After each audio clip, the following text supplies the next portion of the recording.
എല്ലാവർക്കും ഒരുപാട് സ്നേഹത്തോടെ മിനീസ് കിച്ചണിലേക്ക് ഹാർദമായ സ്വാഗതം. വീഡിയോയിലേക്ക് പോകുന്നതിന് മുമ്പ് നിങ്ങൾ ആദ്യമായിട്ടാണ് ഈ ചാനൽ കാണുന്നതെങ്കിൽ ഒന്ന് സബ്സ്ക്രൈബ് ചെയ്യണേ. കൂടാതെ താഴെ കാണുന്ന ബെൽ ബട്ടണിലെ ആൾ എന്ന ഓപ്ഷൻ കൂടി ക്ലിക്ക് ചെയ്യുമല്ലോ. എന്നാലേ നമ്മളിടുന്ന വീഡിയോസിൻ്റെ തുടർ നോട്ടിഫിക്കേഷൻ നിങ്ങൾക്കുടനെ ലഭിക്കുകയുള്ളൂ.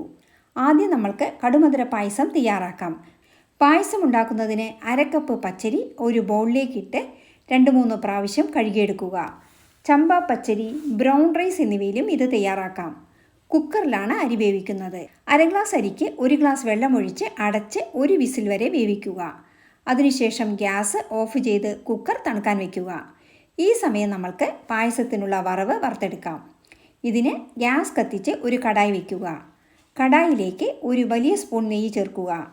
ഇനി ഇതിലേക്ക് ഒരു പിടി അണ്ടിപ്പരിപ്പിട്ട് സിമ്മിൽ വറുക്കുക. സിമ്മിൽ വറുത്താലേ അണ്ടിപ്പരിപ്പ് നല്ല ക്രിസ്പിയായി കിട്ടുള്ളൂ.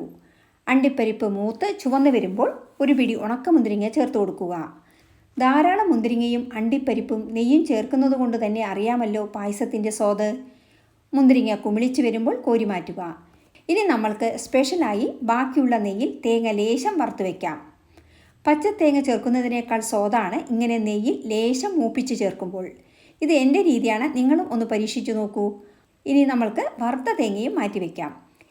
ഈ സമയം ആവിയെല്ലാം പോയി കുക്കർ നല്ലപോലെ തണുത്തു വന്നിട്ടുണ്ട്. അരി 1/4 ഭാഗം വെന്ത് വന്നിട്ടുണ്ട്. ഇത് ഒരു വലിയ കടായിലേക്ക് മാറ്റാം. ഇനി ഇതിലേക്ക് 1 കപ്പ് ശർക്കര പൊടിച്ചത് ഇടുക. അച്ചുവെല്ലമാണെങ്കിൽ 1/4 കിലോ എടുത്ത് 1/2 കപ്പ് വെള്ളം ചേർത്ത് ഉരുക്കി അരിച്ചൊഴിക്കുക. കല്ലും മണ്ണുമുള്ള ശർക്കരയ്ക്ക് ഇങ്ങനെ ചെയ്യുക. നല്ല ശർക്കരയാണെങ്കിൽ ഡയറക്റ്റായി ചേർക്കാവുന്നതാണ്. 1/2 കപ്പ് അരിക്ക് 1 കപ്പ് ശർക്കര ചേർക്കണം. ശർക്കര ഉരുകിക്കഴിഞ്ഞാൽ അരി വീണ്ടും കുക്കറിലേക്കിട്ട് 3 വിസിൽ വരെ വേവിക്കുക. ഇങ്ങനെ ഒരു പ്രാവശ്യം ഉണ്ടാക്കി നോക്കൂ. ഇനി ഇത് വീണ്ടും കടായിലേക്ക് മാറ്റുക. 1 സ്പൂൺ നെയ്യ് ചേർത്ത് കൊടുക്കുക.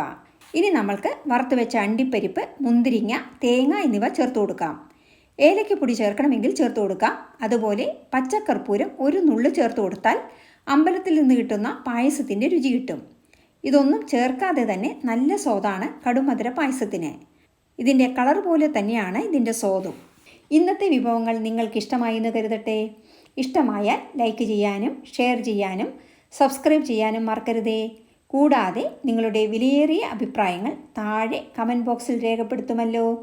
വീണ്ടും മറ്റൊരു നല്ല വിഭവവുമായി കാണാം. Thank you for watching and supporting.